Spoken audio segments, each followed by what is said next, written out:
the property management industry, fair housing offenses are considered especially troubling. In the United States, a dedicated fair housing attorney, Leslie Tucker, provides case explanations and best practices. These are some cases.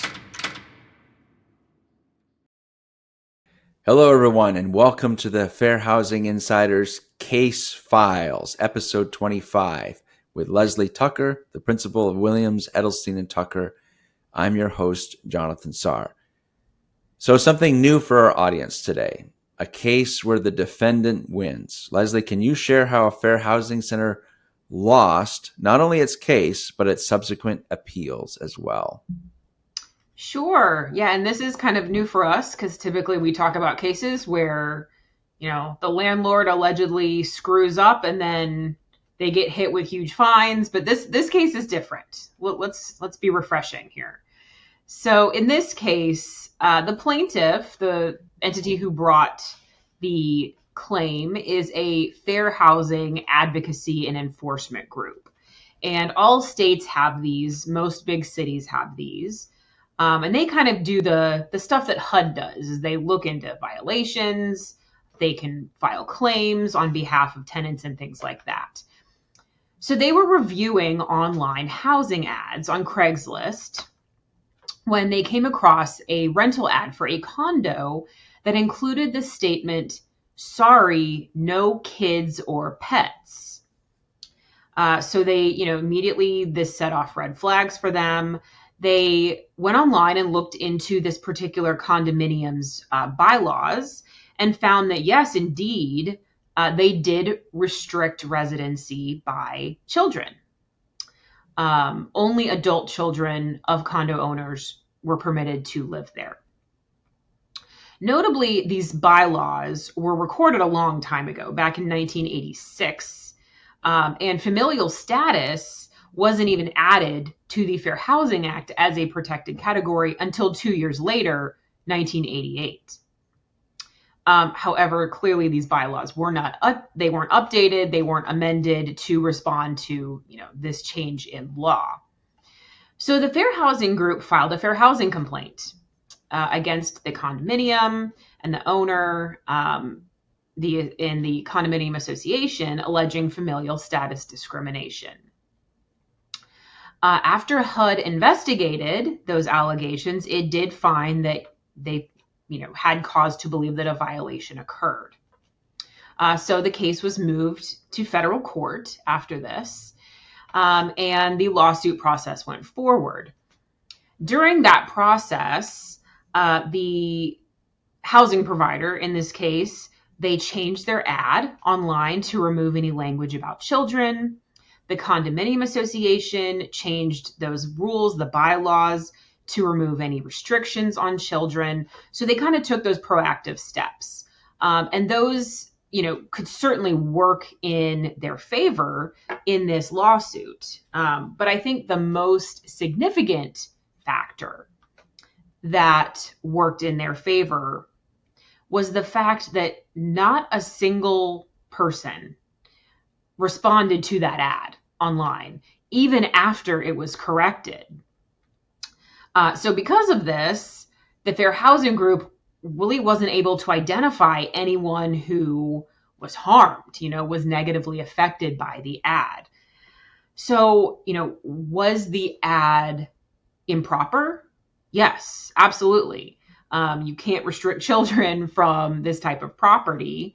But part of a lawsuit is proving that the ad caused harm and damages. And ultimately, what a jury found in this case was the Fair Housing Group did not provide evidence of this. So the jury found in favor of the housing provider. The Fair Housing Group, the plaintiff, appealed. They did not like that ruling, of course, and it was appealed up to the 11th Circuit. The 11th Circuit upheld the verdict. So no damages were awarded for the Fair Housing Group at all. Okay. Very intriguing case. Appreciate the explanation. So a couple questions for you. So our first one. So why does a fair housing group like the one in this case even have the right to file a complaint against the housing provider if they found that the ad online wasn't actually harmed by it? What are your thoughts?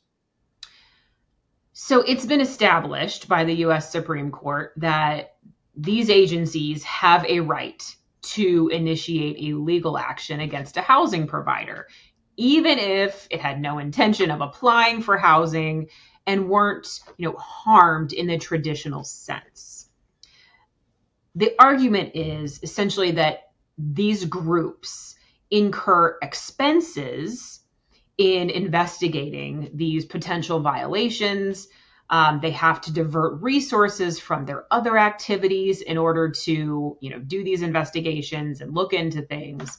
And it's the same reason, it's the same argument for testers. Why testers can come in, tell you a story that's not true, and then end up filing a suit against you. Mm-hmm. So that's why they have standing to initiate the legal claim.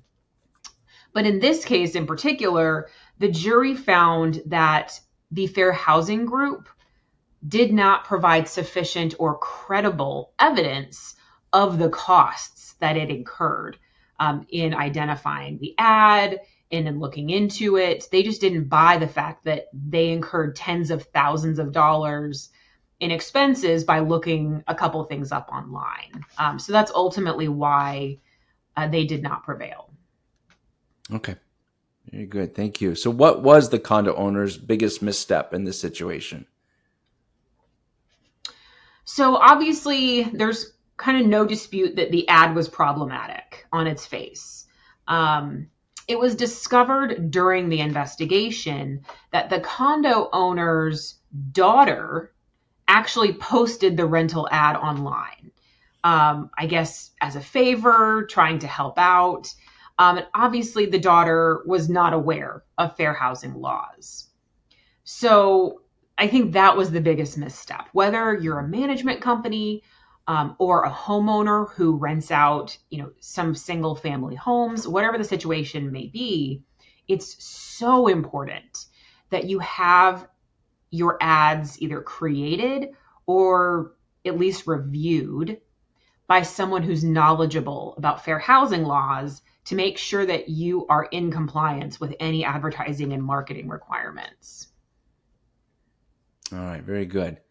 Intriguing case, intriguing outcome as well. So thank you for your explanation of this case. So thank you to our fair housing community for tuning into this episode. We look forward to next time. Take care, everyone.